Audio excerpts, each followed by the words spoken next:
scrap gold, 4 gold coins, silver coins. We're going to get into that of what happened with that situation. Also, we're also going to talk about 90% silver maybe getting in short supply once again. I'm going to explain about that, folks. So please like, share, and subscribe. Trying to get to 5,100 subscribers by the end of January. We are currently sitting at 5,035 of us. Thank you all so much. Let's just try to get to 5,100 subscribers by the end of the month. Keep sharing this out. Thank you all again. Let's just get into it right now. Look, we had a customer come in early December. She had a lot of scrap gold, a lot of broken gold, whatever the case may be. Some of it had gems in it. Some of them had looked like to be some diamonds in it. So we told her, look, we will pay 90% of the value of the gold itself, but we're not going to pay for the gemstones, or if they are diamonds, we're not going to pay anything for those. So we sent her to a jewelry shop. We gave her information on a local jewelry shop. I said, they're going to probably pay you the same gold weight. They will probably pay, a little bit for the diamonds and the gems if they're worth anything, but they're going to have a fee to take the gems out as well. So just keep that in mind. I said, but you probably do better off anyways paying a little bit of a fee than us buying it outright just for the, we're going to estimate the weight on the gold. I said, I don't like to be an estimator on the gold. I said, I'm just going to be honest with you. And so what she wanted to do was trade that in and get physical coins, silver and gold coins. She's been stacking in this way for probably about 15 years, she says. What she's done, she went to yard sales. She went to flea markets. This is how she started stacking. And she's hearing all about, what's going on with the U.S. dollar and stuff. So she took some time to decide. I get her email last night. I talked to this woman for about 2 hours on the phone. She says what she traded in at the jewelry shop, she spent about $5,000 of her own money. To the jewelry shop gave her over $24,000, everybody, on scrap gold. That is how much gold she had. Remember, she bought it at different prices. She's going 10, 15 years back. She still has a couple Ziploc bags full of scrap gold. And so she's trying to estimate what she has there as well. She says her total investment is probably right around $11,000. So she's already ahead of the game. What she wants to do is she wants to get some gold. She wants to get some silver. So I was explaining different ways to go about doing it. She says, I do want some gold, but I don't want it right now. I want to start with the silver. What do you recommend? So I'm starting to ask her some questions, about her income. I said, you don't have to answer any of these questions.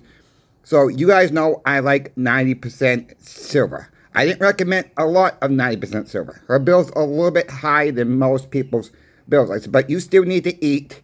So, if we get into a situation, you would want some 90% silver as well.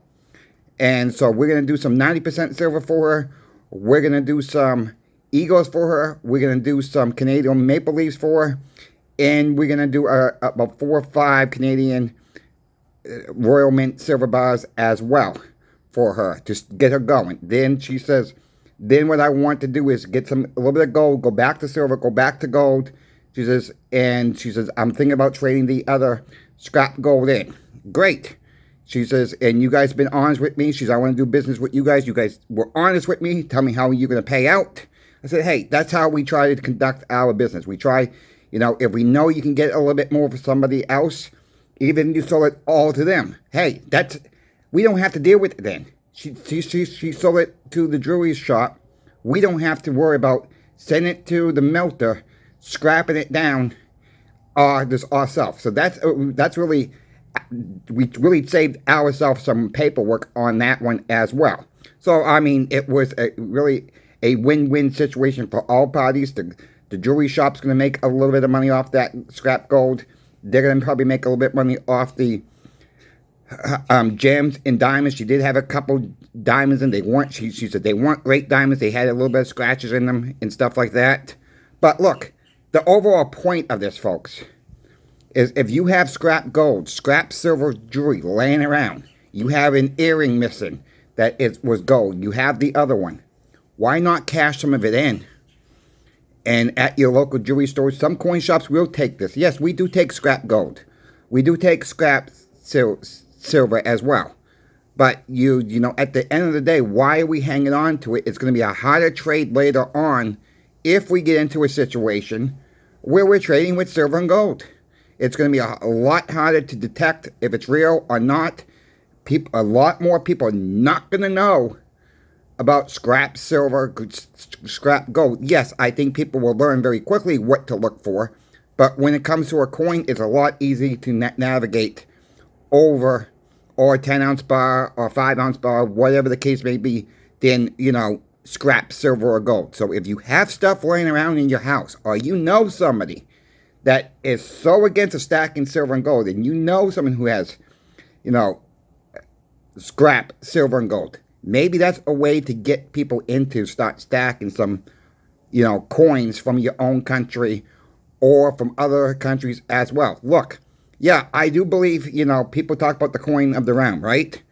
That's all fine, but, you know, it depends on your state laws. You know, like here in the state of Florida, you know, they would accept payment if the law passes anything that is marked. A 10-ounce bar, a 5-ounce bar, coins, whatever. The only thing that's not really in this bill right now is 90% silver. It's not marked 90% silver on their 90% silver coins. But most people know it's 90% silver. And I do think that's going to be more peer-to-peer trading than paying your taxes or paying a light bill, whatever the case may be, if we get to that situation down the road. So again, if you have scrap silver, you have scrap gold, might not be a bad idea. You know, it's broken, it's chipped up, it's nicked up, whatever the case may be. You know, gold's getting close to an all-time high here. So just think about that. You know, we're getting very close to the all-time high. Is this a good time to trade in and get some? No, you could do it gold for gold. You don't have to do it for silver at all, right? I mean, you can do what you want.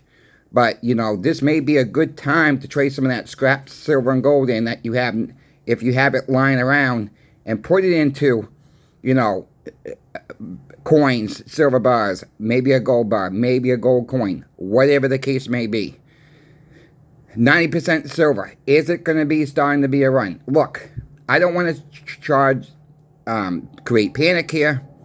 We're seeing a little bit of an uptick right now. All right, we're not seeing a major uptick, but we are seeing a little bit of a run on 90% silver right now at the shop. More so right now on the quarters rate this right now. That is what I am seeing. Dimes are still selling at a pretty good rate. The half dollars are selling at a good rate. But, you know, it is what it is right now. I don't want to charge a panic. Look, 90% silver is a buying opportunity right now, folks. It really is. You know, look at your online bullion dealers.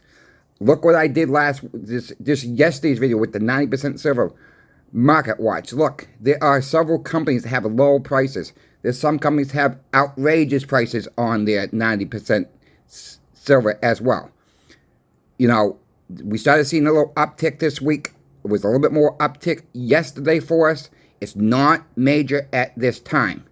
There is 90% silver out there. I want to make that perfectly clear. Some of the online bullion dealers may not have this, may not have this. Is that a sign to it's coming down the road? Look, again, not trying to do panic here. And that's not what my videos are about. I'm just letting you guys know what I am seeing. You guys are still reaching out to me, saying that your coin shops are out of 90% silver. They've been out for a while. If they get it in, it sells so fast because people are after the 90% silver as well. So with that being said, all right, is this a good time to pick up 90% silver? I think so. I'm not telling you to go buy it. I'm still looking for the deals myself. You know, and people ask me, how much 90% silver do I need? Look, again, that's based on your income, right? So buy what you can afford. Don't overdo it. You know, we need some cash on the sidelines for emergencies, of course, because we don't want to give it up right off the bat.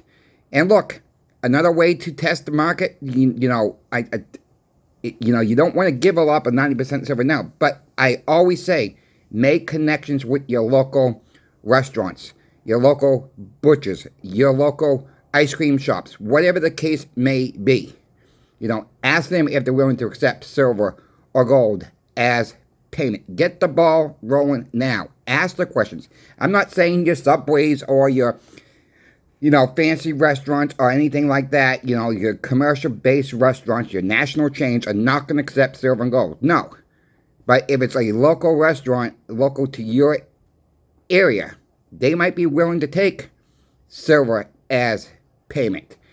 And if they are, you know, build that little bit of relationship now. You know, you don't have to do it all as part of the bill. You can do part of the bill if they're willing to do it that way. So much. Get the ball rolling now, because if the crap really does hit the fan down the road, and you build that relationship with your local restaurants, with your local butcher, with your local ice cream shops, your sandwich shops, whatever the case may be, your local pizza joints, you'll be a lot better off in the situation. They will remember you because you started it a lot earlier than everybody else started it. So maybe you get a little bit of back thing and saying, we will give you a free order of this, a free order of that, whatever the case may be. I'm not saying that's going to happen, but, you know, we do have some local restaurants around us are accepting silver right now as payment. And we buy it from the local restaurants itself. It's not a lot right now. They do give a little bit of less value than we would at the coin shop. But look, people can say that restaurant's ripping people off. No, it's there for a convenience. If you have it, you can't make it to the coin shop, whatever. It's across town, whatever the case may be. No, it's a deal that you made with that local restaurant themselves. They need to. They're worried about silver dipping, so they're worried about recouping their actual money that they need to survive with their restaurant. They do keep some 90% silver on hands for, you know, for change. If people want it that way back, they were willing to do it that way. But at the end of the day, if you know, it's not trying to rip people off. It's really not. It's about convenience. And that is where we have to think about, you know, I use this in a couple of my other videos. You know, our Walmart store has a gas station called Murphy. A lot of you guys have these Murphy stations at your local Walmart, or your local Walmarts have a gas station. It has nothing to do with Walmart at all. You can walk up to the Walmart vending machines right there. It's right in front of the gosh darn the little gas station, right? They sell soda out of the vending machines for a lot less than you can buy a soda at the Murphy station. And people buy them all the time at the Murphy station. So is that convenience store ripping you off?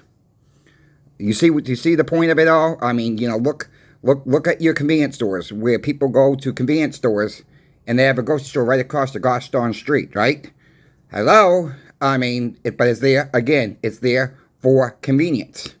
So, you know, when people say they're ripping, no, I don't buy that whatsoever. They don't pay that much less than us.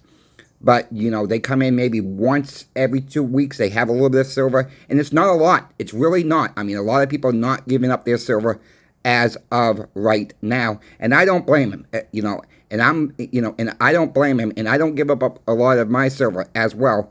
But every now and then when I go to, you know, the ice cream shop that will accept it as well, you know, I can lay down the silver quarter. They will give me a decent sized thing of ice cream. And I'm quite happy with that. That just keeps the blood flowing there, keeps the relationship built up with that local shop. And look, none of this is financial advice, of course. All right? None of this is financial advice. So, I mean, we're going to take it one day at a time. I'm going to keep you guys updated on the markets of silver and gold. This is going to probably be an interesting week to recap, because we don't know exactly what Jerome Powell's going to do with the interest rates, I'm calling for a pause here. That could be very boostful for silver and gold. We're going to have to watch that. I believe that happens on Wednesday. So we will see what happens with that. And also, before we leave, I just want to give a shout out to my friend over Sobriety and Silver YouTube channel. He does a great job over there, folks. Please go check him out. Please let him know that CoinShop Chris sent you. Please subscribe to him. If you're not yet subscribed here as well, please do so. We're trying to build up these channels, both our channels, and we're trying to get the right information out to the viewers. I thank you all for watching, and to the next video, CoinShop Chris is out.